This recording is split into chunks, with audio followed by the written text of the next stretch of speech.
এই র্যাঙ্ক 50 গাড়িটার গিয়ারে ফেলে ক্লাস ছেড়ে দিলেও গাড়িটা সামনে আগায় না, আর আগাইলেও খুব গ্যাংরাই।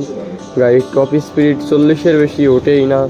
এখন আমরা দেখাবো আপনাদের কিভাবে আপনারা এই জিনিসটা সমাধান করবেন। প্রথমেই ক্লাস বাটি যত যাবতীয় জিনিস আছে ইঞ্জিনের ভেতরে খুব সুন্দরভাবে পরিষ্কার করে নেবেন, যেভাবে আমরা করেছি। পরিষ্কার করা হয়ে গেলে খুব সুন্দরভাবে জিনিস করা অ্যাকুরেটভাবে এখন আমরা সেটিং করে নেব। সেটিং করার পরে আপনাদের দেখাবো ক্লাচ প্লেটটা কীভাবে বসাতে।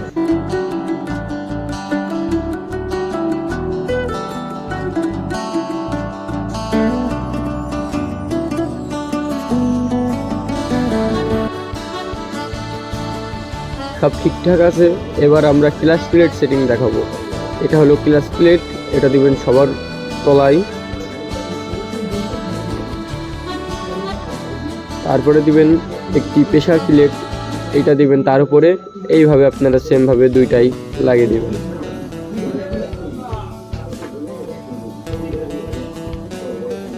এবার এটা লকটা সুন্দর করে লাগিয়ে নেবেন, যেভাবে আমরা নাট দিয়ে এটা চাপ দিয়ে লকটা সুন্দর করে বসিয়ে দেব।